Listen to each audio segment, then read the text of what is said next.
welcome. Glad you could make it. I'm Dan, your friendly fishmonger from dansfish.com. We do this every Wednesday night at 7 p.m. Mountain Time. That would be 9 Eastern. For those who need that.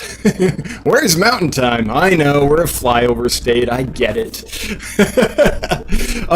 Glad you could all be here. It's, I think, a pretty darn cool stream tonight. We have HC Aqua, our good friend Jesse over at HC Aqua in Hawaii, who has said that he would provide some betta chinoides for a giveaway today, which is pretty awesome. And I'll go over some other stuff too.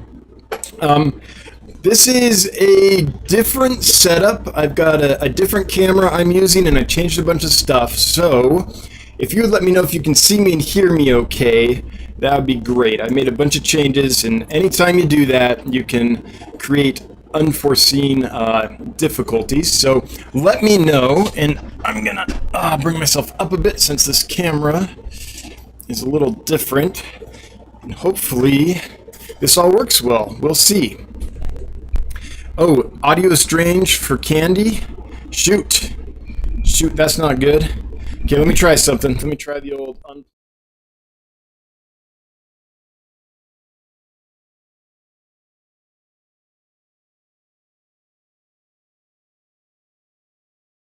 Okay, hopefully that's better. Is that better? Your audio sucks, says Pugs. Whoop, slight lisp in audio. Audio is weird. Did that fix it? Let's see if that fixed it. I might also just have the gain up too high. Alright, let's see if that fixed it. Audio like reverb. Hang on. Now there's no audio. That's because I unplugged it. Okay, we're catching up. Let's see. Let's see. It didn't get any better. Lots of bass. Okay, that's not good. Okay, give me a second. I'm going to fix something here.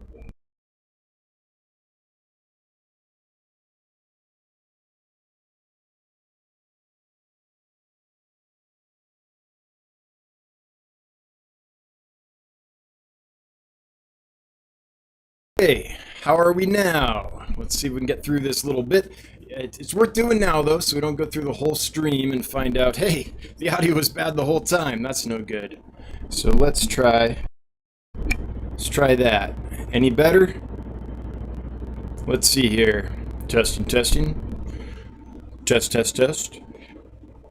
All right, just waiting for some feedback on the audio. No bubbling in the sound. Okay, good. It's because you shaved. Yeah, I know. Let's see. Let's see what people say. Did that fix it? Hopefully that fixed it. Still scratchy. Okay, one more thing here that I can try. Let's see here. Let me fix my mic. Okay, just give me 1 second. This might take just a second. I'm gonna go to my properties here and see if I can fix this.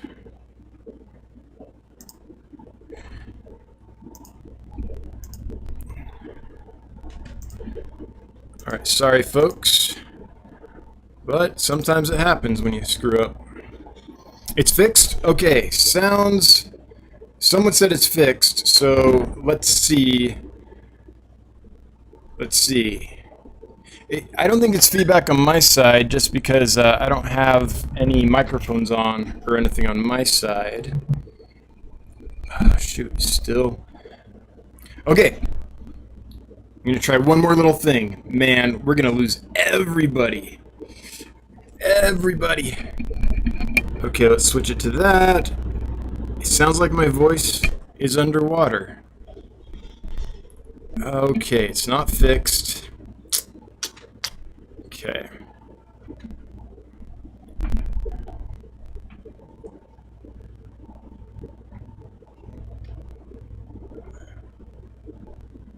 All right.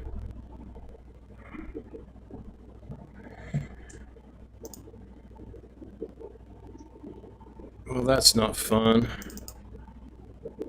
Let's make sure it's the right one. Okay. All right. Just give me 1 second. Did that fix anything? Let's see if it, it only crackles when you talk, not when you're silent. Well, that's actually a little bit helpful.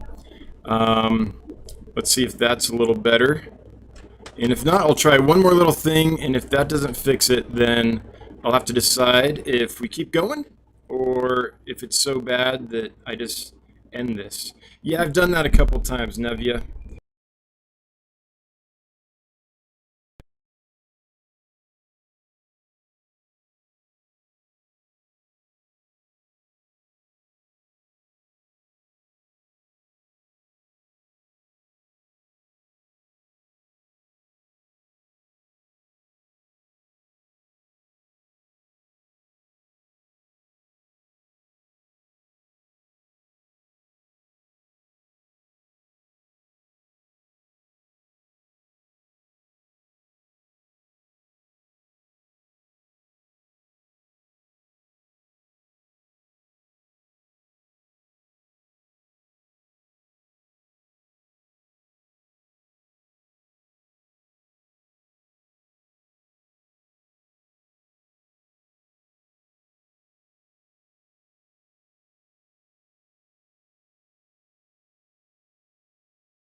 Okay, let me see if that fixed. If that didn't fix, guys, then I'm going to run upstairs and grab the old snowball microphone and use that.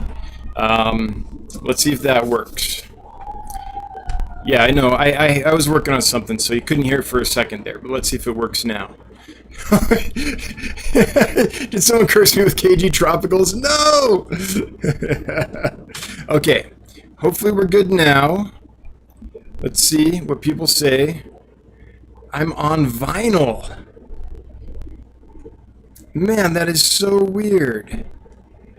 It's not too bad. So guys, could you guys let me know, is it bad enough that I need to go grab another mic? Because I can do that. I've got another mic upstairs. If it's bad. Snowball, someone says. Okay. Let me see if other people say the same thing. Still an audio problem. Okay, guys, I'm going to go grab another mic. Just a sec. Just a sec.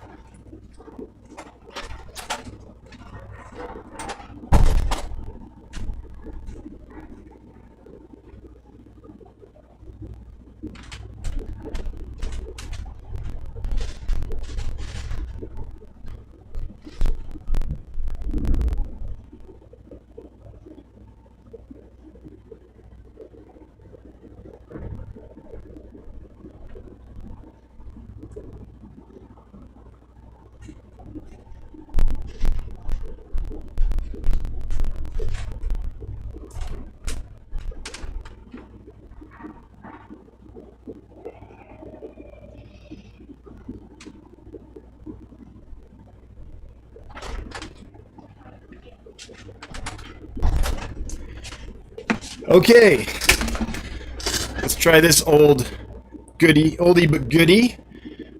See what happens. Okay.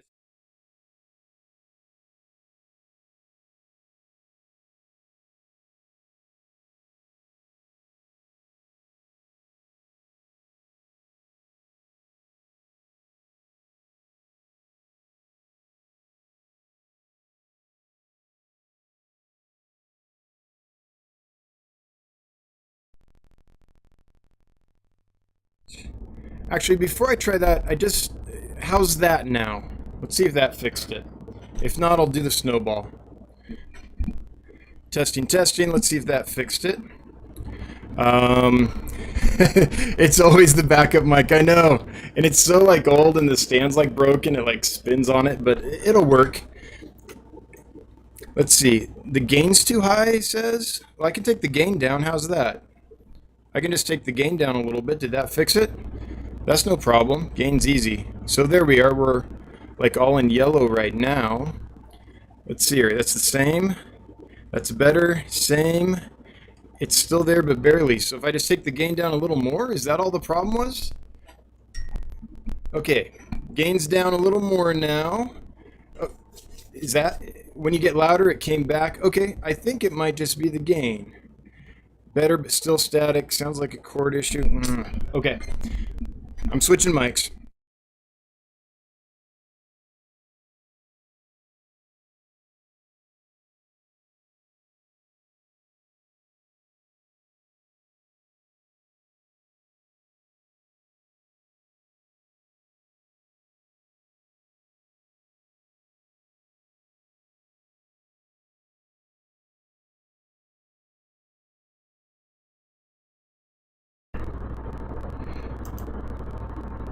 Okay, here's the blue snowball. We're going on the blue snowball.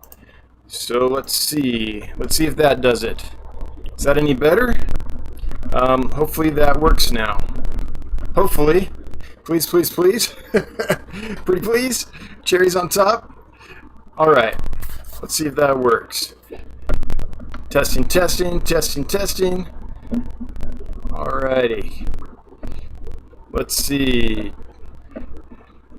Oh yeah, I'm in live chat. You just can't tell. But see this? This is me. This is me in live chat. I'm there. It doesn't look like it because when I switch windows for some reason it says top chat even though it's not. It's still broken. Okay, let me switch cords. Let me switch cords.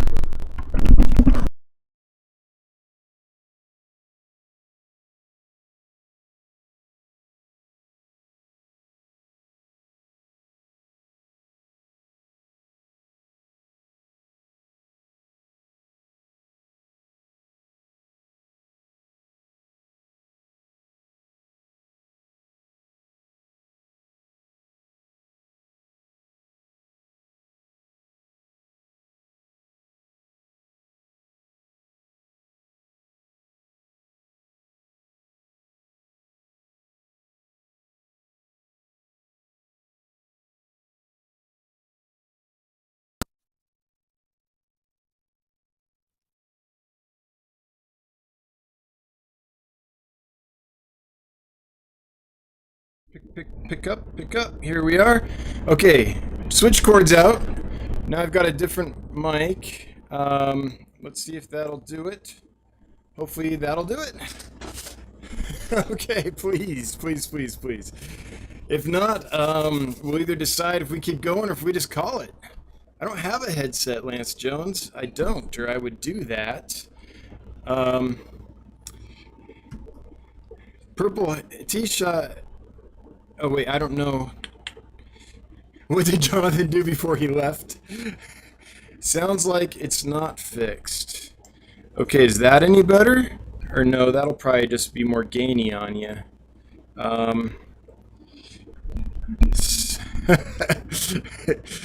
Keep going. Still gurgly. Dang it. Dang it. Sounds like we just need to go with it. It's fine. Okay. I'm going to go with it, guys, and we'll see what happens. Well, I could try one more thing. I could go back to the old camera here. Let's see if that'll fix it. Okay, now I'm back on the old camera. Did that fix it? Let's see if that fixed it. Switch to Barry White mode. Let's see here. You sound good to me. I'm running through my stereo system. Just do it. It's manageable. Okay. I'm going to just do it. It's manageable. That's what I'm doing. Okay, just a moment here. Let's see here. Got to figure out which camera I'm on. That one. And hang on, I've got to reset one or two little things. Okay, we're just gonna go. Sorry folks, don't know what happened. I'll have to dig in afterwards, but that's always a risk when you change a bunch of stuff, like a new camera. Hopefully it looks a lot better. Hopefully we fix some of the shine. We've got a little better focus. I'm hoping that the fish behind me look clearer than they have in the past. Let's see if I can make that better. Here, we'll go about there. Okay, we're gonna go. Let's start over. Hey, welcome, I'm Dan, your friendly fishmonger from dansfish.com. We do this every Wednesday at 7 p.m., usually sans microphone issues. We haven't had a microphone issue in quite a long time, which is awesome. That sound will go away. They decided to run the garbage disposal right now, even though they know I'm down here doing this. It's a banner day, folks. What can I tell you? Okay, so let's get to HC Aqua, Jesse, and his very generous, that is driving me nuts. Just a second.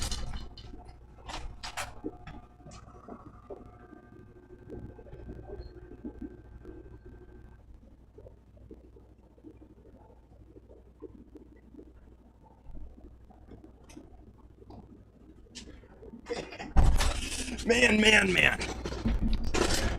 Take 3. Hi, I'm Dan, your friendly fishmonger from dansfish.com. Welcome. We do this, you're going to slowly see me like descend into madness. Okay, we do this every Wednesday, 7 p.m. and tonight, Jesse, sorry Jesse, I didn't foresee all these problems, from HC Aqua has generously donated a fish which is near and dear to my heart. It is this, it's Betta chinoides. This is the first mouth breeding wild type betta that I ever successfully spawned and raised. They're super hardy, super simple, max out at 2 inches would be a pretty big one. Yeah, they might get that big, maybe a little smaller than 2 inches would be my guess. The neat thing about these is this is a male, and here's a female in breeding condition right here with her breeding stripes. And unlike most fish, like African cichlids and stuff, it's the male that broods the eggs. So here's a male with a big old buccal pouch full of eggs. Here's another picture. You can actually see the eggs in there in this picture. That's pretty awesome. And so, yeah, it's just the reverse of most fish. Wild type bettas and wild type gouramis. The chocolate gouramis and the samurai gouramis do the same thing, which is really unique. I don't remember exactly the incubation period. I want to say about 2 weeks would be my guess, but maybe 3.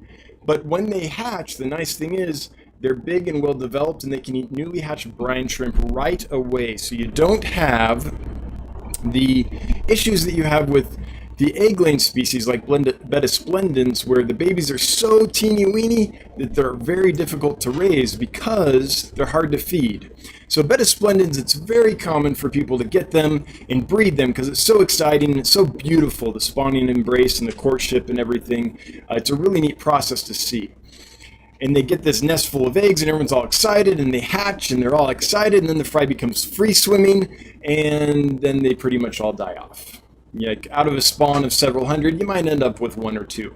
That's a very typical scenario. And the reason is they're just so small that to get them through that first week or 2, really infusoria, paramecia, things like that are needed. Really small live foods. So you can do vinegar eels and you can do stuff like that. And you might get a few to survive, because there are little baby vinegar eels in the culture that they'll be able to nibble on, but they can't eat adult vinegar eels very easily, especially not when they're newly free swimming. So the nice thing about the wild type mouth breeding bettas is the fry are large and easy to raise because they can eat baby brine shrimp no problem right off the bat. So you don't have that small glass sliver of a fry feeding problem you get with the splendens. The other thing is they're just so beautiful. I mean, they're absolutely stunning. So I would like to plug Jesse's store real quick since he took the time and was generous enough to donate these. Here's his store. Here's the Betta chinoides. So it's a $45 value. Usually a pair is $45. He's got these awesome guppies, has quite a few neat things on his store, and he's got 5-star reviews. So every review that Jesse from HC Aqua has is 5-star. So that's the giveaway. So if you'd like to enter the giveaway, the hashtag is hashtag WildBetta. WILDBETTA. So hashtag WildBetta. Easy enough. Did I do okay, Candy? Hopefully I did okay. And that'll enter you in the contest to win one of those. I just realized that when I switch over here to show you stuff like that, that there is a logo in the middle of my face. So I'm going to try to delete that and see if that goes away. Okay, did that go away? Let's see. Hopefully that went away. All right. So there's another store I'd like to plug today. I don't usually do this. I don't want to get donor fatigue or any of that stuff, but there's someone in our community that's struggling a little bit. It's Rochelle from Rose Aquatics, and nope, the logo's still right there in my face, isn't it? Let's see if it goes away here. Hang on, I'm watching the replay on my screen. You can watch it with me. Let's see, did I make it go away? See how that... No, I don't think it did. I'm not sure what to do about that. But anyway, Rochelle's boyfriend need some medical procedures done. They're going to be very expensive, and it's going to put the family in a bit of a bind. So Rochelle is listed a whole bunch of things at her store on getgills.com, Rose Aquatics, so that she can earn some money to try to support her boyfriend and pay the medical bills. It's a lot of bills all of a sudden if you've ever gone through something like that. And she has insurance and it will help some, but all the recovery and all that, all those expenses, all the rehab, that's not covered, and that's many thousands of dollars. So she's recently listed a whole bunch of stuff on her Get Gills store in the hope that she can make some sales to earn some money to help mitigate those costs. And there's some really cool things here. I don't want to take away from HC Aqua's plug or anything, but I think Jesse is cool with me doing this. One is this. It's a wild platy, which I think is super cool. You see platies all the time. Often they're very much inbred and have all kinds of issues genetically. So getting some wild blood to cross back in is pretty cool. So I think that those are cool. Ro, is that price right? $1,000? I wonder if that's an error. Cool fish. And maybe they are $1,000. I don't know how much a wild platy's worth, but she's got some other cool native stuff like sculpins. We call these the darter terminators because they like to slurp darters and shiners, but also really cool fish for the aquarium. And she's got lots of other stuff that'll let you browse. Let's see. Not many reviews yet. It's a fairly new store, but it's a good review, the one that she has. And we all know Ro, and she'll do a good job for you. So I wanted to plug that as well in hopes of helping Ro and her family through this time. So if you are looking to buy some fish, and they happen to be something that Ro has, if you consider buying from her to help her through this time, that'd be great. And if you're looking for some stuff that Jesse has at HC Aqua, then let's support him too because of his generous donation of the Betta chinoides. I want to say a few more things about the Betta chinoides. Wild-type bettas have this horrible reputation of being delicate and difficult, and that has not been my experience in the least. What I will say is if you're getting wild ones in, fresh from the wild, and they're coming from peat swamps and places with really black, dark, tannic, acidic water, then you can have some issues just because they're not used to the pathogens that are in our aquariums, because those acidic environments are very sterile. So if you're getting freshly imported wild bettas that have not been acclimated, then you can have some issues, just because it takes them a while to get the immunity build up or to settle in and let their immune system function. But once they're settled in, they're rock solid.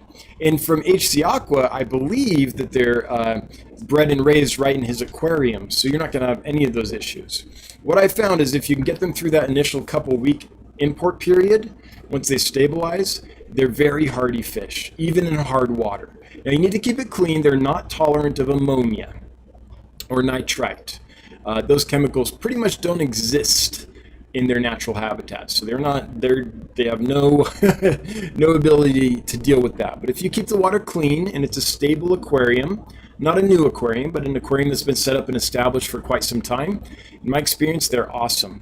Sometimes you might get some ick or something like that, or velvet. Those are the two things I would say to watch out for, but no more so than lots of other fish, I would say. No more so than Betta splendens. They don't need to be kept really hot. In fact, a lot of them like it fairly cool. So anywhere in the low 70s on up to the high 70s or low 80s, they're fine. But they can take it pretty cool.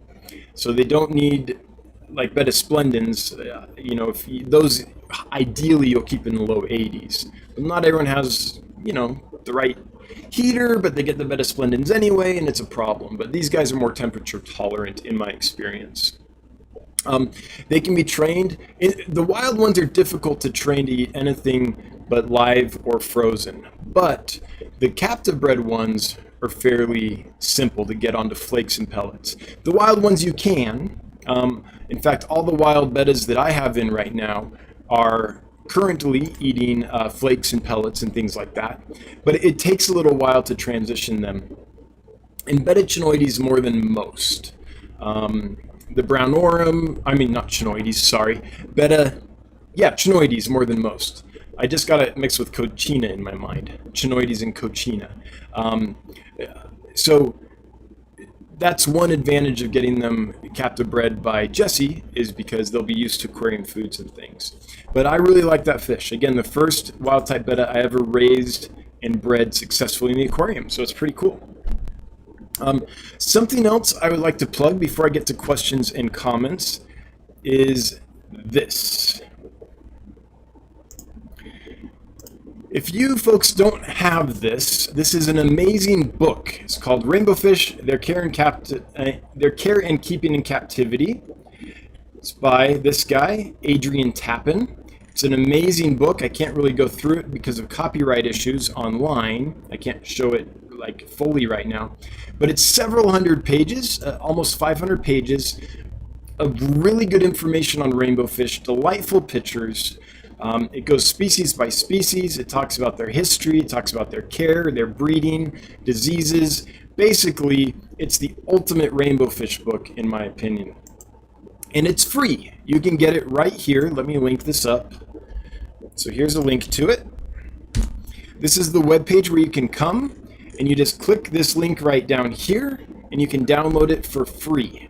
It's a free book for personal use. If you're going to use it for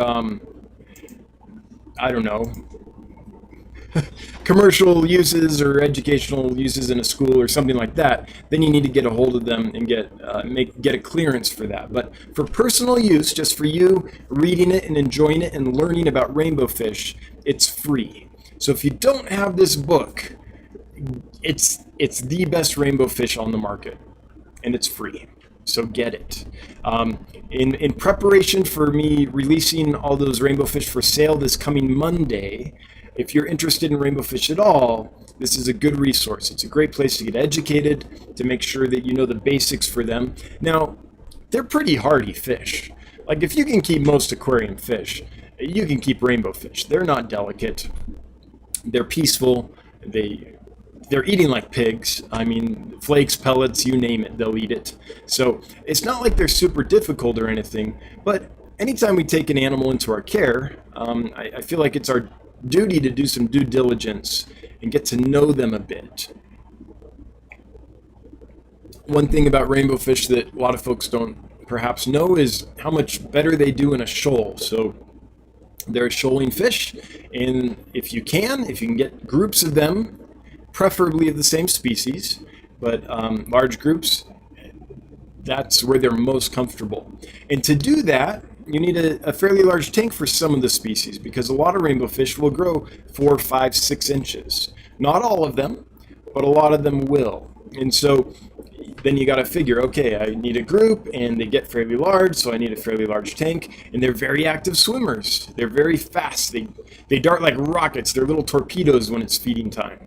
So then you're like, okay, I guess I need a tank of a certain size. So there's all these things that, just basic stuff that book covers that will be very helpful before you get into rainbowfish or any other fish.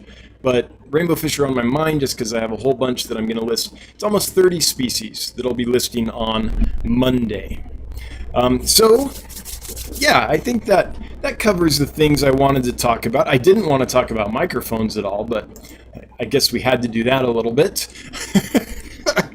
That's kind of no fun. I'll have to figure out what's going on there once the stream's over. I don't want to do that live. But now it's time to get to your questions and comments. Isaac, yes, I'm having trouble with the audio on the stream. So it's not just you. And until I watch the replay, I'm not going to know exactly what it was or how to fix it. But yes, we are having an issue for sure with some audio here. All right. So I'm going to get to questions and comments. And so if you have a question or comment for me, if you'd make it at Dan's Fish so it highlights for me, then I'll see it and get to it. Let me scroll up and see who I can get to. And I mean, it could be a little funky with the audio issues and stuff. I'm not sure exactly exactly how it's going to go tonight. Could be a short stream. I'm not sure, but we'll have to see how it goes. Oh, wow! I missed some super chats. Thanks for super chatting, folks, despite the technical difficulties. I appreciate it. Wichita Falls Fishkeeper throwing on $5. Catch you on the replay. Have a great stream. Well, we're having something, Wichita. We'll see what it is when I can watch the replay. I have no idea what people are experiencing right now. Audio-wise, Petsonic / multiple aquariums. $3 says, I like the underwater fish voiceover better. Oh, good. I'm glad someone's enjoying it. Jane Shell, go back to the old camera. It fixed it. Oh, it did? Okay, I'll try that real quick. Maria Z, throwing down a laughing pair. Yep. What can you do? Sometimes you just have to laugh. Well, let me try this. This is the old camera. The old stream. It might be a little funky because it's not dialed in perfectly, but I think that's it. And let me try this one. Yeah. Okay, so now we're on the old camera here. Is that fixing it? Let's see. The new camera makes you sound like you're behind a fan. Oh, that's bad. It's the new camera. Okay, that fixed it? Let's see if that fixed it for everybody. That fixed it, people are saying. It's all better? Yeah, that fixed it. Ah, good to know. Good to know. Okay. So there's definitely something with that new camera. Let me just shut that off. No point having it on. I'm going to unplug it. I was all excited about that too. I finally figured out, I thought, how to stream with my Sony a7 III, which is what I was doing.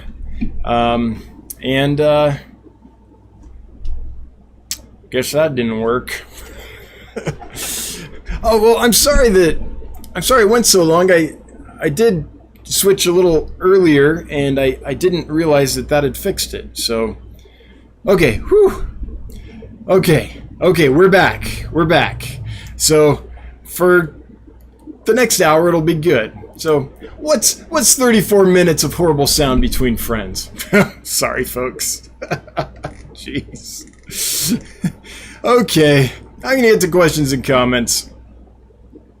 Oh, the logo didn't show up on your end. On my end, it was like blocking my face completely. All right, good to know.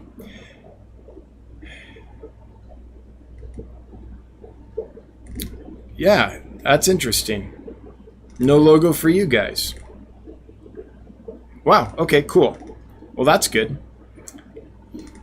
Mega Mindy Lou, the headstanders are all settling in. I'm a happy girl. I'm more nervous about the Goldens. They are so tiny, even prettier in person. Yeah, the golden white clouds, they're around an inch or so, maybe 3/4 of an inch at this stage. Little white clouds. Oh, shipping report. So I'm happy to say that all the fish that I shipped this week arrived alive and seem to be doing well. There was one problem child, which I sent to Mindy without knowing it, which is apparently I sent her one golden white cloud that had a bit of a crooked spine. So Mindy, I apologize. I check carefully for that stuff, but every now and then something does get by me, especially if it's not obvious. The good news is I sent Mindy some extras, so it wasn't a catastrophe, but I never like it when that happens. So I did have one little screw up this week. But apart from that, I think we're 3 weeks in a row with no DOAs and no problems as far as I remember. So doing fairly well. David Reed, I'm planning to add drainage to my fish room of 8 tanks, 2-inch drain. Yes. Oh, yes. Do it. It will make such a difference. Absolutely. And one thing that I wish I had thought of earlier, for those that can't put a floor drain in or have tanks so low to the ground that the floor drain won't work for them, is sumps, man. Sump pumps are pretty awesome. You can rig something up. If it's like a basement, you can rig up a sump pump that'll take care of stuff, even if you can't cut a drain into your floor with any kind of efficiency. So that's pretty cool. Maria Z throwing down $4.99. You demand. Yeah, I'm the man behind the fan. Nurse Vegas throwing down $9.99. Hello, hello, hello. A little late. The sound is great. Well, you're glad you're late, because basically the first half hour of this stream was just me trying to figure out sound problems. So no problem being late. But David Reed, that's exciting that you're draining the tank and or adding drainage. It's going to make a whole... Man, once you get a little automated, it's just a whole new world. Now, I will say, if you don't have so many tanks that you really need to automate, then it's not such a bad thing to not be automated. There's something nice about being up to your shoulders or armpits in the tank, working on it, siphoning out gravel, getting to know the fish, getting a feel for the tank, right? There is something to be said for that kind of tactile getting in there thing, for keeping up with the aquarium and getting a good sense for how things are going. So if you only have a few tanks, automation's nice, but it's not necessary. But a drain's really helpful, because then even if it's not automated, you've got somewhere to stick your siphon hose and drain it right out, and you don't have to hook it up to your sink or whatever. Pythons are awesome, but they do waste a lot of water when you have to turn them on to create the siphon suction. So that's pretty cool. Pretty cool that you're doing that. Just one more fish with Josh. Willing to donate 10 green jade shrimp, around $80 to Row. Going to post them on my page, and all proceeds go to Row, minus shipping, of course. Is that allowed on Get Gills? Yeah, absolutely.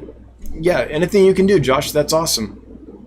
Basically, your store on Get Gills is yours. Get Gills is just like, it's like a flea market, right? Get Gills is the place where you rent the table, you rent your booth or whatever, but you do what you want in the booth. It's your booth. So yeah, if you want to put a sale up on your store on Get Gills and you want to give the proceeds to Row, that would be fantastic. I think that's that kind of thing. Anything we can do to help her out would be fantastic. The other Tiffany, does the Betta in the giveaway, Betta chinoides, need an aquarium to itself, or could it live in a guppy tank? So HC Aqua, would you chime in on this? In my experience, Betta chinoides does fine with other fish, with one caveat: they're not super quick feeders. So if it's in a tank with a few guppies and you feed enough that it, in the corner or whatever, that it can get some food, that's not a problem. However, if it's a tank full of guppies and every time you feed there's a mob of guppies that go up to the food, that could be an issue. The guppies could just outcompete it for food. So temperament-wise, I think they'll get along. But food aggression-wise, that's where you have to be a little bit careful. And also, the Betta will be fine in a tank with like a few other fish, but if it's this big horde of guppies, that could stress all that constant action. And guppies are real curious. They'll kind of go and explore the Betta frequently and things like that. That could be stressful to the Betta. So yes, they're good with other fish in a community tank in my experience, but they don't like boisterous fish and they're slow to the food. So that's what I would say about that. Skipper's Aquarium's throwing down $10 with, what's that? That's like a super pear. It's still funny to me that pears are the fruit of choice on stickers. The Chubby Guppy throwing down $9.99 without anything except for a hippo turning cool, because he's a hippo from the 90s, so he's going to turn his hat backwards. Hey, thanks, Chubby Guppy. I appreciate it. Okay, that was the question from the other Tiffany about Betta chinoides, and I'd like to hear other people's experience too with wild-type bettas, if they find the same thing or not. In my experience, they're fine, but just not with hordes of tank mates, especially not if they're fast-moving tank mates. Joseph De Luca, how many embellis can be kept in a 20 long? A lot. A lot. Especially if it's planted and there's a lot of decoration and things. I mean, I would say like 40, honestly, something like that. I think I've got 60 of them in a 40 gallon right now, 40 breeder, which is the same length as a 20 long, just a little deeper, but the same, you know, swimming space. So I don't know, if you keep up your water changes and water quality is not an issue, 20 to 40, something like that. Needs to be well planted and things, but they get along well in groups in my experience. The first wild type betta I ever saw was in Bellis at my fish godfather's house. That's Jim Forshay from the Aquatic Bookshop. He had a 30 gallon, I believe, with just tons of them in there, and they did great. They were a beautiful little community with some Java moss and Java fern and stuff like that.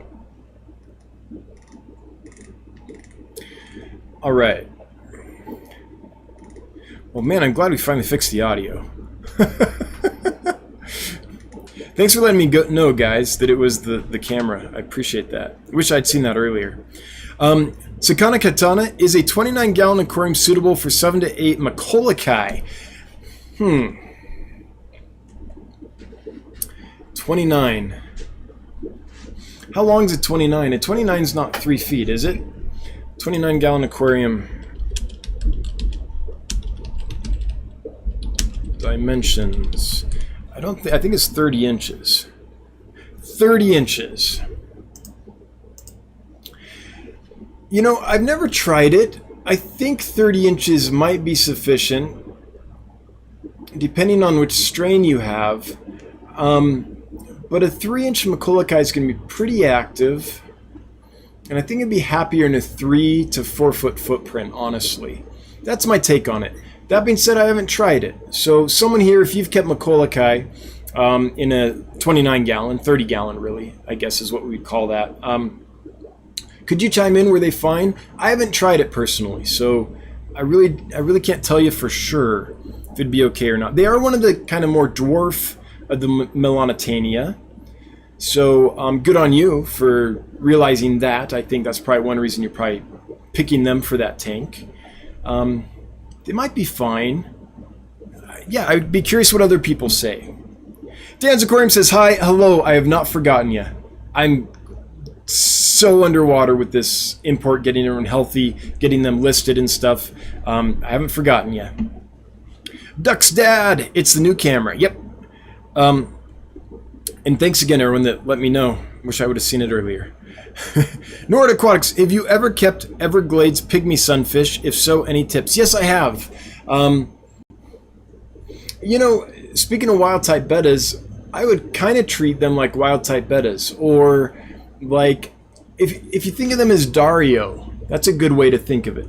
Small little fish, they like a lot of cover, as far as like well planted or lots of like leaf litter or driftwood, things like that, but a lot of like little places to hide and little territories to stake out.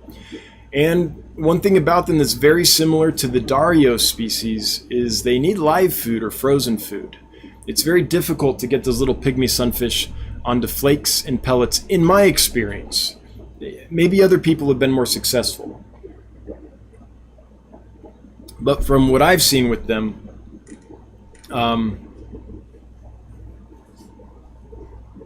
yeah, live food and frozen food is necessary in small ones like baby brine shrimp, Daphnia, copepods, things like that. Skipper's Aquariums with $5. Hey bud, this is your old camera speaking. I'm down here. Yeah, my old camera. I'm gonna pat it. Aw, it just would not be left behind. Oh, I see what you're saying. I keep looking up at the new camera. Hang on, let me get that out of the way. Jeez. The new camera's lens is much bigger, and it's sitting right above the old camera. And so I naturally look at that instead of right here. Thank you. I'm so bad at my job today. We're gonna get through this one, and I'm just gonna get to the end of this one and be like, well, that's done, and move on with my day. Ty Horton, $10, first live stream, hoping to tune in every week. Well, Ty, thanks for being here. I'm kind of sorry this was your first one, because honestly, this has been a bit of a disaster.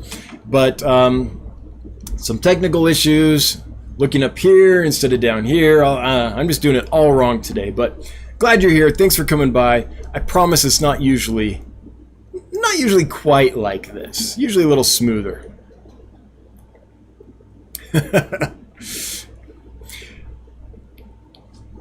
Dan's Aquarium can hear you. It's a little crackling. I think that's before I made the change. Duck's dad, it's the new camera. Yes, he kept trying to tell me, but I was above it and didn't see it. New Mexico Aquatics, it sounded like your tie-dye shirt early. Yeah, it was a little chaotic, huh? Yep. Okay. Well, I wonder if I'll ever be able to find out what was going on with that old camera or not. I wonder if the old camera, the new camera, I wonder if the new camera's sound, like, was being picked up as well as like if its microphone was picking up the sound and so was this microphone, and so there was some, like, double mic thing happening. I wonder if it was something like that. Maybe I need to get in the settings and just turn the mic off and see what happens there. I'll do some playing with it, see if I can figure it out.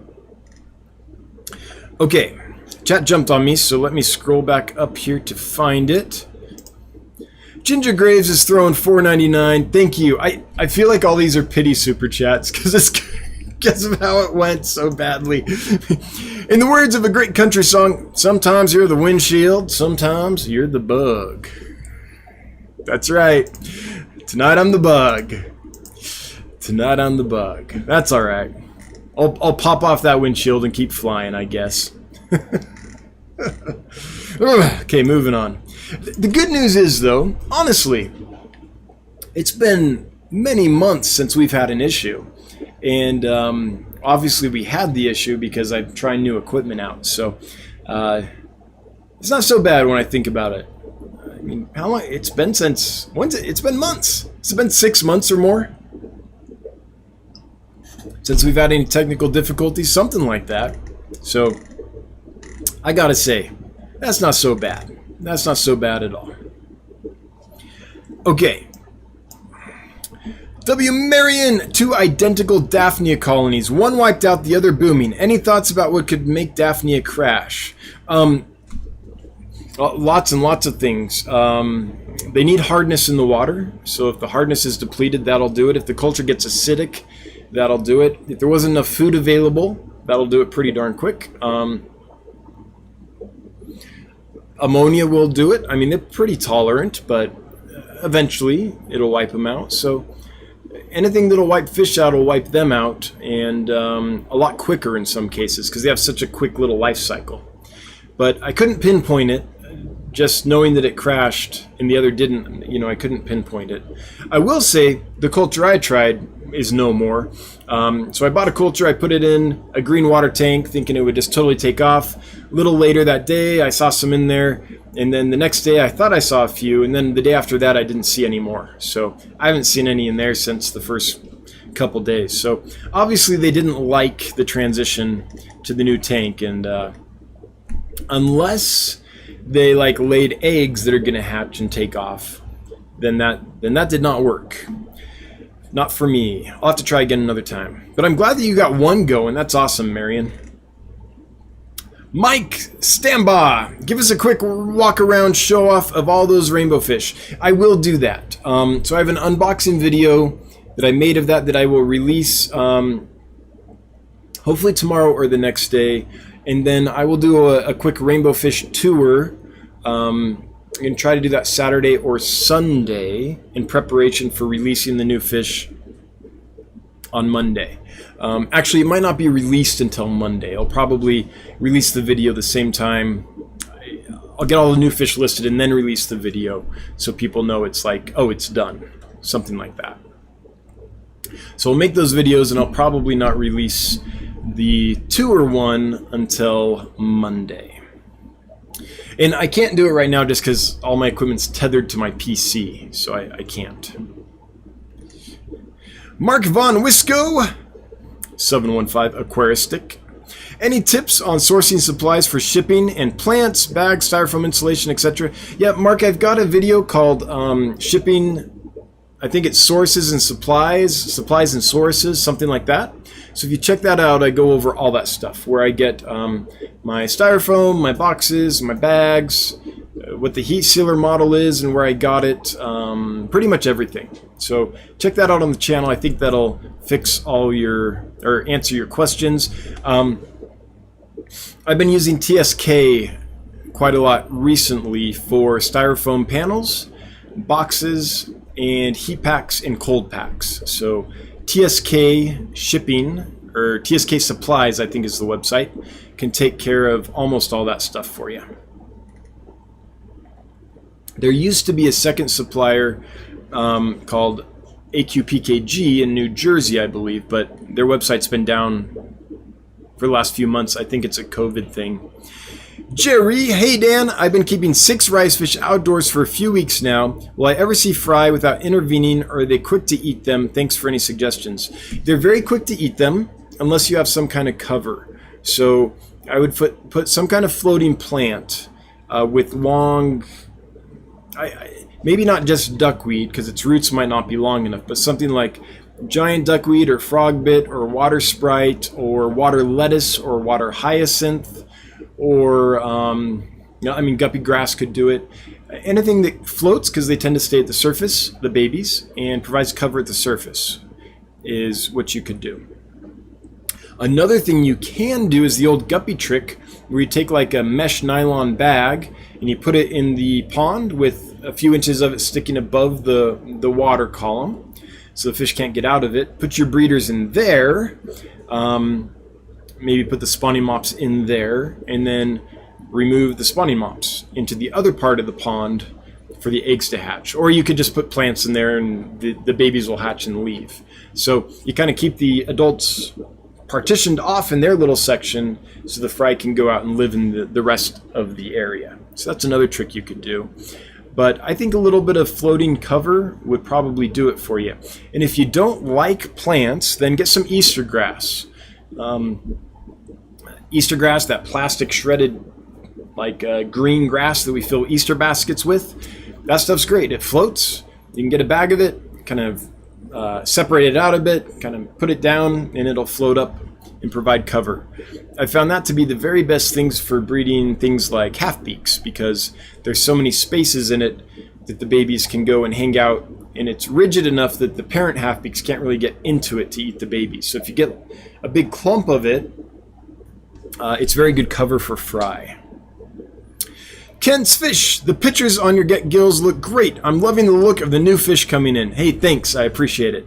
The new camera is awesome, and it's working pretty well. So, yeah, it's an improvement. I'm still not anything like a professional photographer for sure, but it's good enough that we're able to get some decent pictures. And we've got pictures of almost all the rainbow fish that we'll be posting. Now, a lot of them, I will say, a lot of them are around like 1.25 inches, 1.5 inches, something like that. So at that size, almost all rainbow fish look silver, right? Like silver or brownish. So there's a lot of them where I'll be posting pictures, and if people don't know rainbow fish, they're going to be like, what? Why would I buy that? So young rainbow fish just don't have a lot of color. I do have a few that came in larger, like the Blair Eye, and some of the Bosemani are starting to show some color and things like that. But just be aware, when you go on Monday after they're all listed and stuff, and you see a bunch of little silver fish, that's what juvenile rainbow fish look like. But they will grow stunning, I promise. But I'm glad you noticed. Thanks. We're working hard on that. Dan's Aquarium, what is the best filtration for an indoor koi pond? Dan, as someone who has never in his life kept koi, I couldn't answer that. My only experience with koi is like in retail stores that would bring them in during the pond season, kind of temporary. We'd have them for a couple months till they all sold, and then that was it. So I'm not a koi guy. I could not answer that. Emmanuel, will you have bettas available soon? I have several bettas. I have Betta imbellis that will be listed Monday, Betta chinoides, Betta rutilans from Taiwan, that's the collection location, Betta fortii, Betta picta, which, by the way, are breeding like rabbits. I have so many males holding eggs right now. And Betta dimidiata. I've also got several female Betta splendens that I've had forever and haven't found the time to post. So I hope to be posting those up soon. And I've got some male Betta splendens as well that I just have to get I've had for a long time and just haven't found the time to go around and do the Betta tour. So I do have several coming available soon. So I think I can promise that I'll be having every fish I have available for sale, including the Bettas, listed. Most of them Monday, the Bettas by the end of next week. So which species are you looking for? Streetwise. Oh, sorry. There is an insurance aspect to automation systems, leak detection. Yes. Or basements. Or basements with concrete floors and concrete walls and nothing on the floor except for tank stand legs. Yeah. The other Tiffany, odd question. Speaking of being arm deep into tanks, do you have to be careful about deodorant when reaching far with short arms? Huh. I don't know the answer to that. I don't think I've ever had a problem with that. I suppose there might be some deodorants that you would have to be careful of. I don't know. That's a new one. I've never even thought of that. Does anyone know? Are there any deodorants that have ingredients that you have to be really careful of? T-Shot, is a 3-gallon tank okay to use for a 20 to 30 orange flash of pisto fry 1 week old tank stand? Oh, absolutely. Yeah, absolutely. 2-gallon, 3-gallon, 5-gallon tanks for getting fry started and growing? Sure, that'll be fine for a few weeks. You'll know when, they're going to grow pretty quickly, so in a few weeks when you look in there and it just looks kind of crowded and like people and like the little epistos aren't as comfortable, then it's time to move them up. So for a little while, yeah, but they will grow out of that. Bentley Pasco waving hi. That reminds me. Hey, Bentley, thanks for the shout out on your live stream the other day. For those wondering what Rainbowfish came in, they are the whole list was shown on Bob Steedfott's live stream last week and Bentley Pasco's last live stream that he did. He talked about a lot of them, not all of them, but a lot of them. So you can check them out there. Edward Motes with a $5 super chat. Thank you so much. First orange LeMay rice fish hatched yesterday. Edward, that makes me so happy. Awesome. I'm so glad to hear that. Yeah, I can't wait to see those raised up and kind of distributed so they get out there. That's awesome. Thanks for doing that.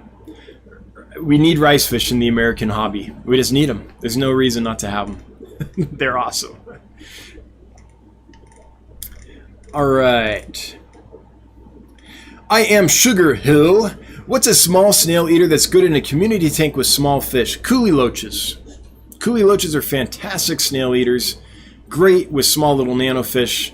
I like them a lot. So I'm going to say coolie loaches. There might be other small little loaches that would do it. I don't know if rosy loaches will eat snails or not. They would be a great one if they do. Does anyone here keep rosy loaches, and if so, do they eat snails? I've never made note of that when I've had rosy loaches. So, but coolie loaches, definitely.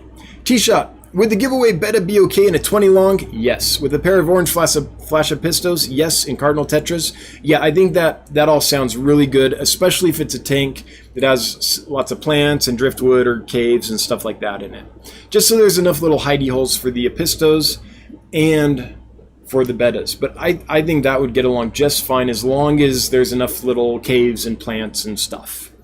Because when the pistos spawn, the bettas are going to have to be able to get out of sight, right? They're not quick like the cardinal tetras that can just dart away. And I think they'd be fine with cardinal tetras too, as long as you don't have a massive mob of cardinal tetras that just hog all the food. But if you have a pistos in there and they're doing well with the cardinal tetras, then I think that the Betta chinoides would too, because like pistos aren't super fast to the food. They're about analogous to how fast a Betta chinoides would be to the food. So I think that if they're doing fine, the chinoides would probably be fine as well.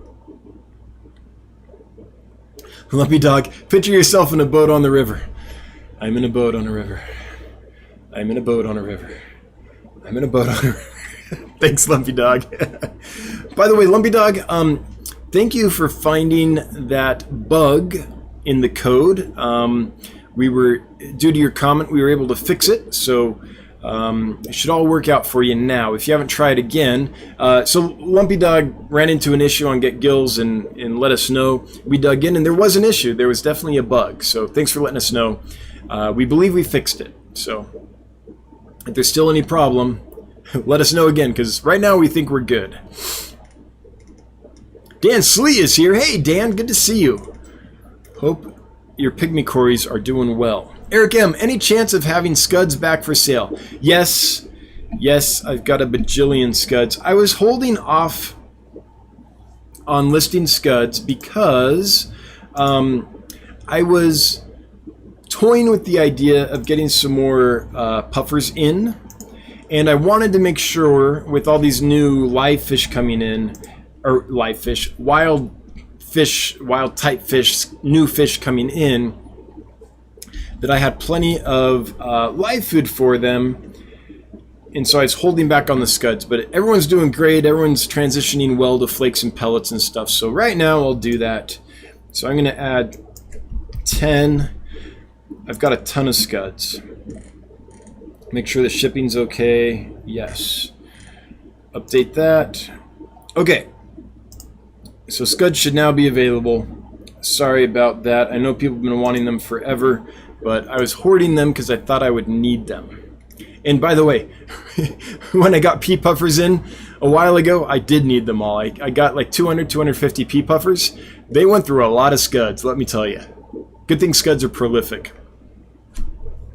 Sakana Katana, the tank is 30 inches. Yeah, the 29 gallon. Let's see what other people said about that. Did anyone else chime in on that? Is there a Melanotania suitable for a 29 gallon? Well, if there is, it's probably the Maculacae or the Pygmaeus, perhaps. And the Maculacae might do just fine. I'm just saying that I haven't tried it, so I'm hoping other people chime in, Sakana, that maybe have tried it. The Chubby Guppy, I have the same issue using my Canon and Streamlabs. Usually need to power cycle it and restart Streamlabs. It's a little buggy. Yeah, apparently I'm gonna have to play with it a little bit to see if I can get this working. If not, we'll use this old camera. But I mean, it's not as good, right? Like, I'm super shiny. Like, my whole face is super shiny with this old camera. The fish in the background don't look as good. Everything's just not quite as good. So hopefully I can figure it out. But good to know I'm not the only one, Chubby Guppy. Solidarity. Bentley Pasco, Melanotania pygmaea is great in a 29 gallon. Yep, okay, good. Great minds think alike. What do you think about, Bentley, what would you think about Maculacae? Are they small enough that they would do okay in a 29 gallon? I think he was asking about a group of like 8 to 10, something like that. I've just never tried it, so I don't want to say it'd be okay and then have there be a problem, but I don't want to say that's horrible if it would work out great for him either. So if you could chime in if you know. T-Shot, $5. Thanks for the advice as always, Dan. Don't sweat the tech issues. Still one of the best streams to watch. Thanks, T-Shot, and thanks for, was it you that shouted out? I think it was that shouted out, it's the new camera. Anyway, I appreciate it. And now that I know that, we should be okay for the future. I'm glad I didn't totally disassemble the old camera and everything. Ugh. Okay, Abu Aziz is here. Hey, Abu, where are you at? Of course, Abu. Of course you would come on the live stream I'm having all kinds of trouble with, but we fixed it. Abu Aziz, can I put a Pacu in a 10 gallon?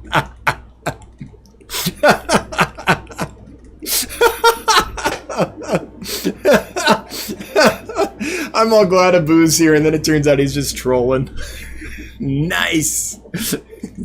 Pumpkin King. What is that, an S? My eyes is getting old. S550. Any advice on fighting dragonfly nymphs? Yes, I believe that Dimolin will probably kill them. There's a product called Dimolin X. Kills most things with an exoskeleton. It basically, anything with, like, is it keratin or chitin? I can't remember which of those. Keratin's a pigment, isn't it? Chitin, I guess. I think it would probably work for them. It works for all kinds of things with an exoskeleton. So Dimolin X would be something that you could try. Now be aware, it'll kill anything with an exoskeleton. It'll kill scuds, it'll kill shrimp, it'll kill different kinds of flukes, things like that. Anchorworms, stuff like that. So I guess maybe not flukes, maybe more anchorworms. But so I don't know what your setup is, but that's something that is worth trying.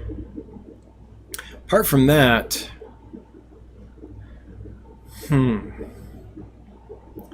they can be tough. I mean, there's a lot of fish that'll eat them that are larger, but I'm imagining if you're having trouble with them, you probably have small fish in the tank and you wouldn't want big fish in there because then you'd have the same problem. Bentley, a small group of Macolochi is an okay in a 29, but a 40 breeder would be preferable. Okay, so it sounds like it could work. It probably depends, Sakana, on how it's set up. Like, so one of the things we run into with rainbowfish is how quick they are, right? And they'll zip around and run into stuff sometimes. And that's why one of the reasons you can see like white noses frequently on newly acquired ones, because when they were caught, they zipped around and bumped into stuff. When you put them in the new tank, they might zip around and bump into stuff. When they're in the bag, they're worrying their nose against the bag, things like that. They're very active. So my advice would be, if you are going to do it, then maybe you plant around the edges. It would be a great idea to like paint the sides and the back of the tank so that they know there's a barrier there. But even there, that can be a little mirror-like, so they might still swim into it. But if you planted stem plants or got some kind of decoration or something and put it around the back and the edges, the sides, right? So only the front pane is clear.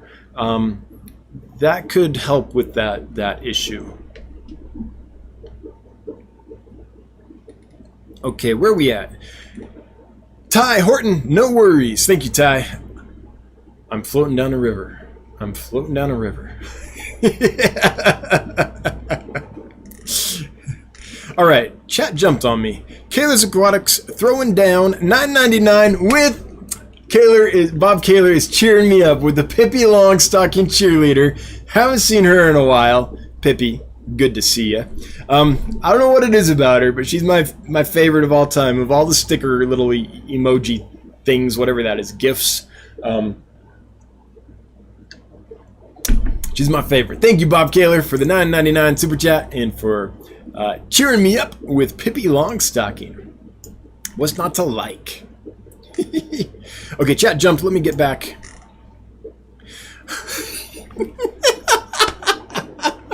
And a poop emoji. I did not see it earlier. Thanks for the poop emoji, Michaela's Aquatics, because apparently I'm now Bob Steenfot. I think that's where all the poop emoji stuff started, right? On Steenfot Aquatics. Veranda Guy, do you ship FedEx or UPS? I'm sorry, I know this has been answered before. Well, I keep switching, so it's okay to keep asking. If I'd like the package to be held for pickup, is that okay? Would I put that in the order notes or email? So Veranda Guy, I ship FedEx overnight priority. So it gets to you usually by 10 a.m. Depending on where you live, it might be by noon. If you live way out, then it might just be by end of day, but it's almost always next day. I think I've had a total of 2, perhaps 3 packages that didn't make it by the next day. And that's out of a lot of packages. So it's been going really well. Yes, I can have it held for pickup. Leave that in the notes at checkout. So when you order on Get Gills and you go to checkout, there's a place to leave notes. If you leave a note there, please have this held for pickup at the FedEx locale, then I will do that.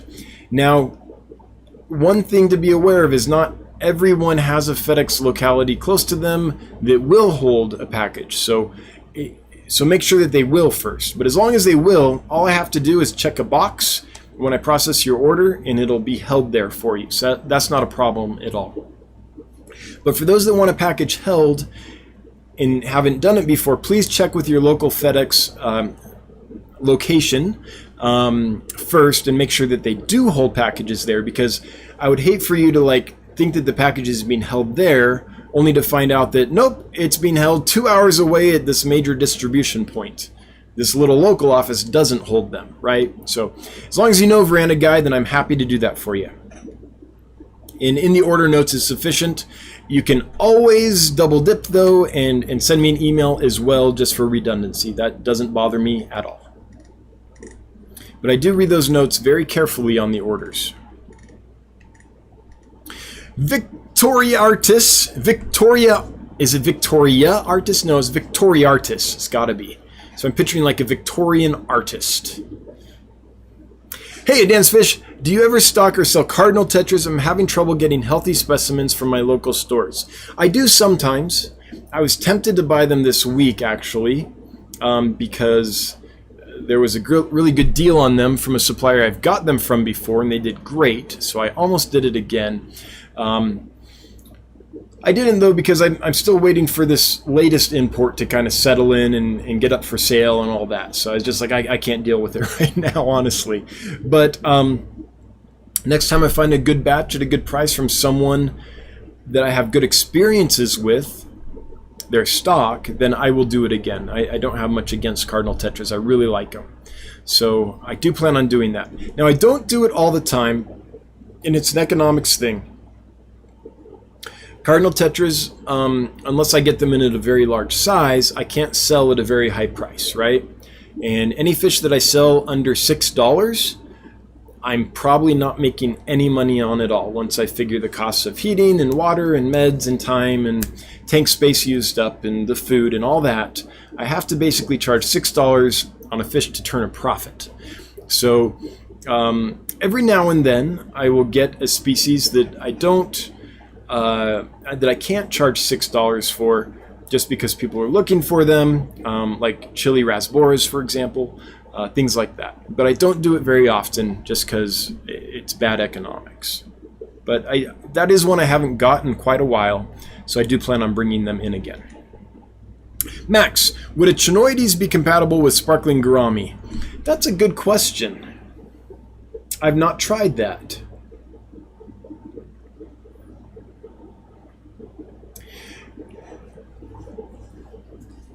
I don't know. Max, the honest answer is I don't know. I would try it, but I'd have a plan B. And I would make sure that the sparkling gouramis are full grown, too.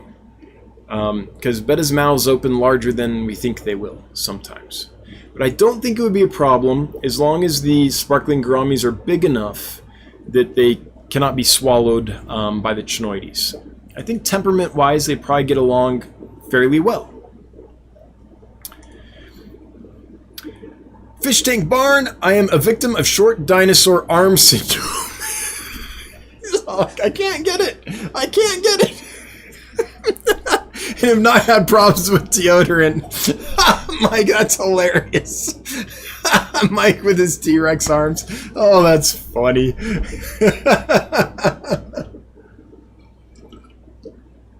So if anyone would know, it would be Mike, because apparently he's got to reach his whole forebody down in there when he gets to the bottom of the tank. Is that what you're saying, Mike? Oh, Mike, that's hilarious. Thank you. Aluminum has been shown to cause cancer in women, says Edgar. Or Igor, sorry, not Edgar. Not in men? Huh. HC Aqua talking about, I believe, breeding the bettas. Once the male is holding, pull the female out. Yes, and stop feeding the tank. The male is in. Once you see fry, pull the male. Yep, that's what I would say too, Jesse. Absolutely, if you're talking about breeding, mouth breeding bettas. Deodorants are toxins, says Truth Seeker. Huh. Sandy has wondered the same thing about deodorant being toxic. Interesting. It's never crossed my mind. I wonder why. It's probably because I don't ever wear deodorant. I'm joking, I do. And you'd be glad I did, trust me. All right. Scrolling down, looking for another question or comment to engage with. Here we go. Bentley Angel Deco. Yes, that's what I'm going to say. Bentley Angel Decal. Hopefully I didn't butcher that. I got... How do you say that genus name? Bollingerella maculata. And he keeps swimming against and into the glass. Not ramming into it, but slowly swimming. Any ideas why? Well, first off, I don't recognize that scientific name, so let's see what this is. I think I'm going to learn something new today. What is Bollingerella maculata? It's a pike of some kind. Spotted pike. Oh, the pike kerosene. Yeah. Okay. Well, I've not kept that fish. So I don't have any experience with this guy, but so he's not rocketing into it and like just slamming. He's just cruising the glass basically. So I don't know about that fish specifically. Okay, let me put that caveat there. But I will say that most fish that surf glass that I've had doing that, it's usually because they're new and it's a new tank, and it seems to be part of the settling in thing. I don't think I've ever had a fish that did that and didn't stop doing it in like a couple weeks or so. So maybe it's just a new tank thing. Some things that I think can help with that are A, if you can paint the sides and the back and the bottom of the tank, if it's bare bottom, then that can help. Just because they aren't thinking, oh, I can swim through that, and they're trying to swim out of the tank into another location. And pieces of decoration and stuff like that, like I was talking about with the Maculaci, they kind of go across the back and the sides. That kind of stuff can help a little bit. Another thing is maybe dimming the light. Depending on how the light bounces, there can be these mirror effects that can confuse fish. But in general, what I've found is that happens mostly with new fish, especially if it's new fish in a fairly new tank. And there's no like algae or biofilm or anything built up on the sides and the back of the glass yet. So those are my thoughts. I'm sure that's not super helpful to you, but that's what pops into my head when I think of that. And again, I've never kept that fish, so I'm not sure exactly what that fish is like, if it's a glass surfer habitually or not. Okay. Sakana Katana, I would love to get Pygmaea, but they seem difficult to find. Yes. I almost brought them in. Then I didn't. Maybe I'll do that on the next import. Basically, on this import, I kind of focused on stuff with collection locations. There is... I don't remember how many. 60, 100, something like that. There's a lot of rainbows available. But I don't remember exactly how many. 100's probably an exaggeration. But there's a lot available. I just kind of focus on stuff with collection points. So I believe Pygmaea were there. I can't remember for sure, but I believe they were. And I probably passed on them if they didn't have a specific location collection point listed.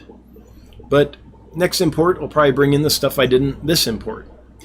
MacPNW, any ideas for interesting ditherfish for a pair of Ansorgii, Microtenopoma, in a densely planted 10-gallon? Yes.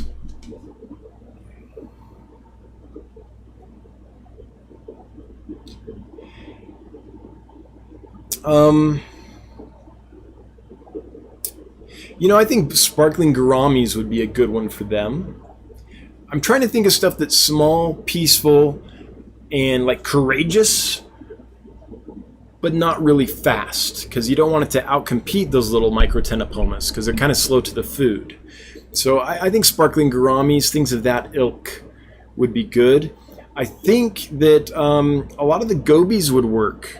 Say the kind of surface benthic feeding gobies, like Stiphodons, things like that would be great. I've noticed that with my wild type bettas, the tanks that have Stiphodon gobies in with them, they're out and about all the time. I found corridors do well as dithers. Anything that's small, peaceful, and not quick to the food, that's the key. Or, yeah, just because that whole competition for food thing against a fish as slow to the food as Microtenopoma can be worrisome. That's why I'm not saying like white clouds or endlers or things like that. Although they can work in smaller numbers. What else? Not super fast. Nothing else is popping into my mind, but that's the principle that I would let guide my decision if I were in your shoes looking for good tank mates. What else can I think of? I don't know, my mind's not doing it well, but I think like a lot of the corridors, especially like Habrosis and things like that, or pygmy cories, could be really good. Now, would a Microtenopoma, would an Ansorgii eat pygmy cories when it got bigger? That I'd have to think about that before I before I actually did that, but that's where I would go with. Okay, Moonstone Aquatics, tell him yes, call it a fishy sleeping bag. What am I? Oh, Moonstone, I'm sure that made perfect sense when you listed it. When you made that comment, but I can't remember what we were talking about at the time. Sorry. It's one of the hazards of falling way behind chat. 6 months behind chat, as Candy likes to say. A year. Yep, Candy called it. Here's a year behind Moonstone Aquatics. He'll have no idea what you were talking about. Yep, Candy called it. That's why she's a super mod. All right. Oh, I like that one. Mac PNW, Golden Dwarf Barbs would be excellent. The Axelrodi would be good. Yes, yes, yes. What Unso Fish Tricated said. Those are all great options. Boraris is one. I mean, that popped in my head too, but I was wondering if, can Boraris get eaten by a full-grown Microtenopoma? I don't know. I know they're a micro-predator. I'm just not quite... I don't have one in front of me to look at to see the mouth size, I guess. But yeah, I like that list a lot. Okay, chat jumped. That's why I was scrolling like mad for a second there. Okay.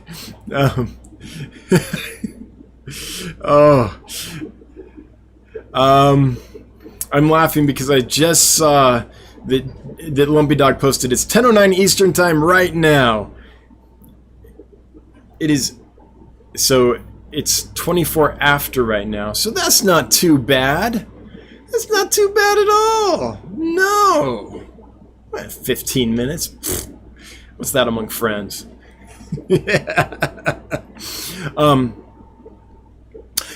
Igor, I always call it Edgar, don't I? Igor, anonymous. Rose Store is trying to charge me 19 boxes for 3. Oh, okay. I think, Ro, if you're listening, I think we have to change how shipping is attached to your products. It appears you might have each product, like 1 per box can ship. So we need to change that so more than 1 product can ship per box. Thanks, Igor. I will let Ro know, and we will figure that out. Let me just do a quick... No, I won't do that because we're running out of time. But so sometimes what happens is when you create a store and get gills and you list your products, it by default, because the system doesn't know how many can fit in a box, so by default it says 1 per box.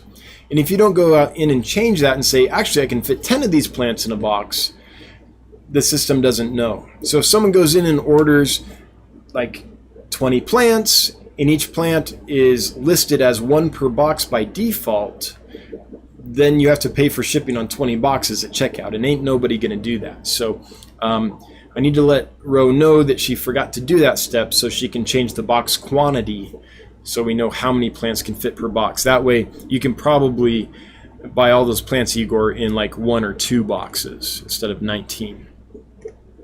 Thanks for letting me know. Ro, if you're listening, let's do that after the stream. If you're not, then I will email you as soon as this is done and let you know.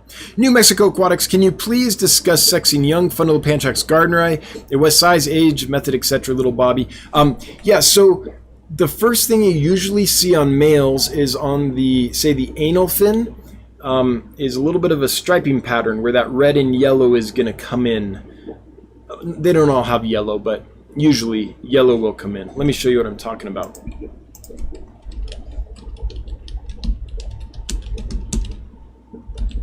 And it's going to happen at around an inch, maybe a little bit less. Okay, so this right here, see this line here? This line, kind of red divided by, you'll start seeing a kind of a line form. It won't be super obvious at first. It'll just be a hint, and over a little time that will differentiate and become very clear. But that's what I look for, is that line. Spotting's not as good of an indicator just because the females get a little bit of spotting too sometimes. So that's what I look for. And I would say around an inch, give or take a bit, 3/4 of an inch sometimes. Yeah. Hopefully that helps. Candy Overhauls, Andrew Purr at Dancefish. Can I leave a solo female angelfish B who laid eggs and keeps moving them? Also, any tips on adding 2 more angelfish to her 55-gallon tank? So, Andrew, yes, you can absolutely leave her B. And I would, and nice that she's laying them instead of just holding them in and getting egg bound. So that's good. Tips for getting 2 more. I would say that's super risky. Angelfish can be pretty territorial once they pair off. And if you add 2 more, odds are you're going to end up with 1 pair, and the third one is just going to get harassed and harassed and harassed. So what I would say is, if you want her to have a companion, you'll need to buy a confirmed male and try them and see if they do well. She might be so established in that tank that she just doesn't want another fish around and doesn't bond with him. That's a possibility, but she might also be like, thank goodness, finally, right? So if you do add 2 more, which can assist in pair bonding because the pair forms in opposition to that odd fish out, right? That opposition helps the bond form and get strong. Once the pair is well bonded, you're going to want to move that third wheel because it's just going to get harassed. So that's my thoughts on it.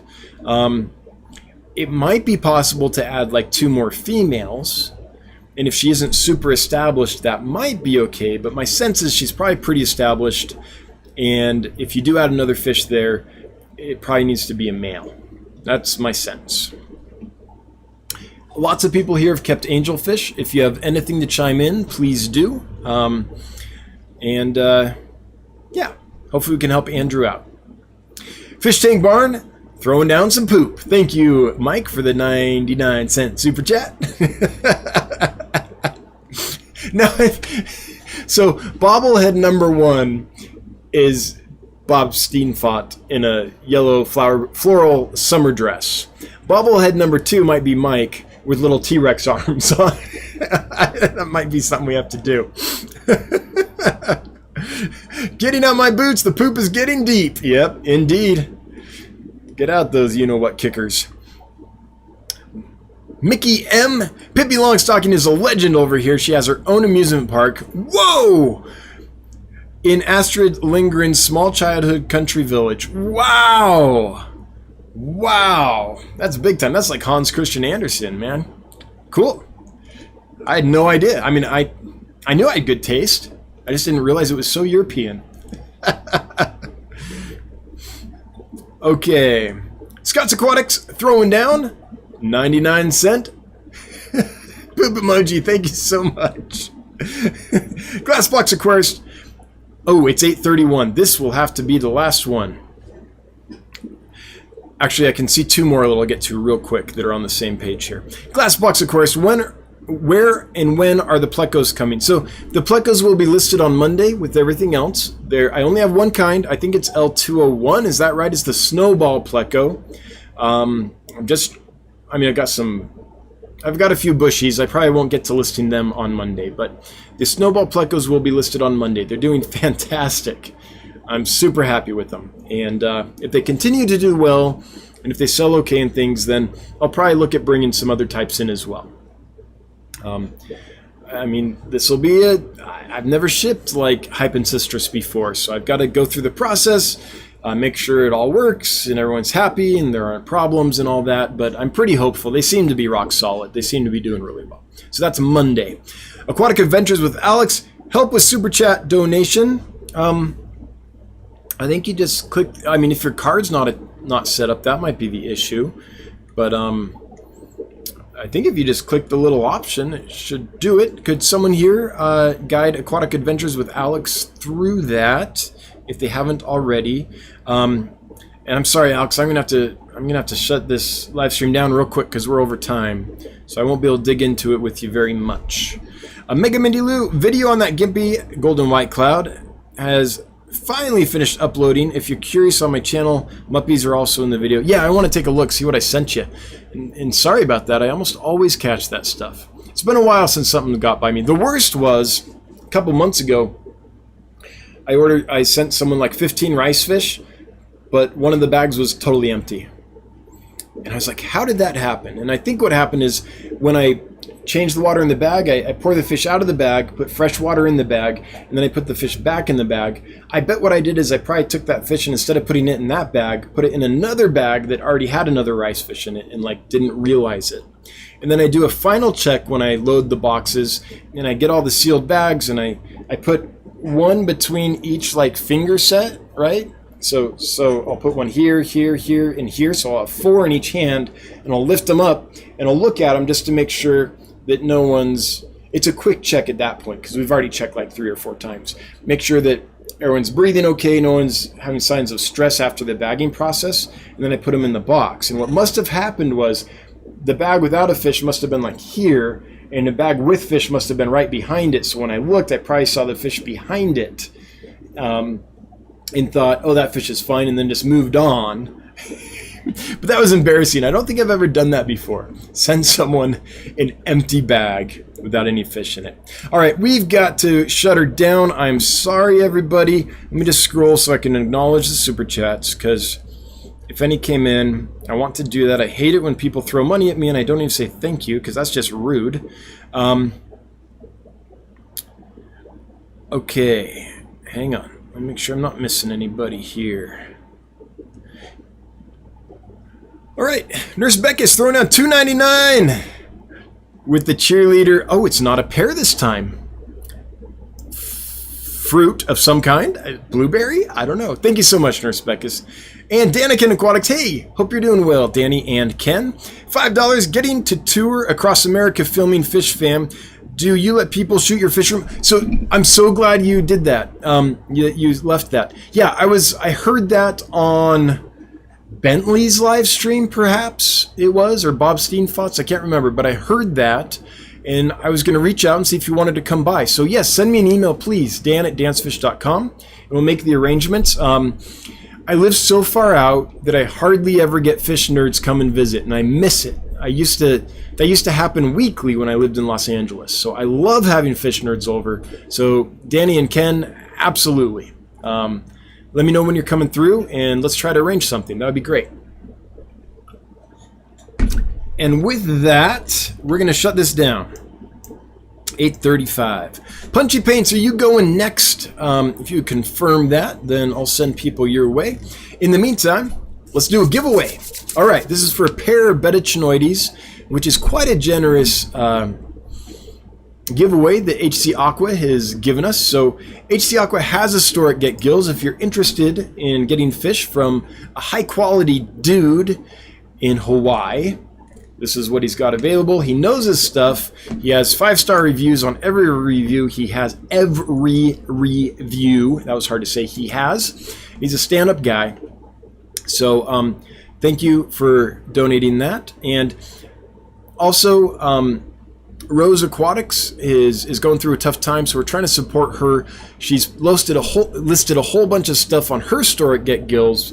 So if you're in the market for some stuff, I'll get a hold of her as soon as the stream's over. Hopefully we can fix the shipping issue. Apparently that's not...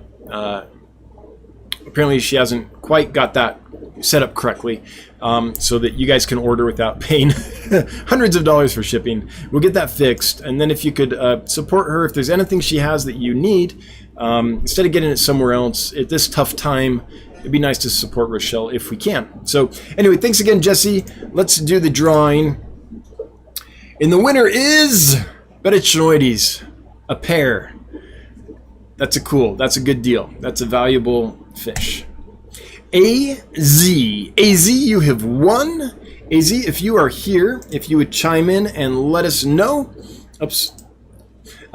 You've got about a minute to do that, and if you're not here, then we'll draw someone else. So Pam's stream is next. That's 54 Punchy. It is not. It used to be 54 Punchy. It's Punchy Paints. Always a good time. And I won't call her uncouth because she will take umbrage at that. Hey, there you are, AZ. Awesome. Awesome. Congrats, AZ. If you would send me an email, dan@dansfish.com, letting me know your first and last name and your mailing address, then as long as you're in the United States, continental United States, then I will mail that out to you next week. Probably on Tuesday of next week. But congratulations. That's an awesome fish. It's one of my favorites, near and dear to my heart.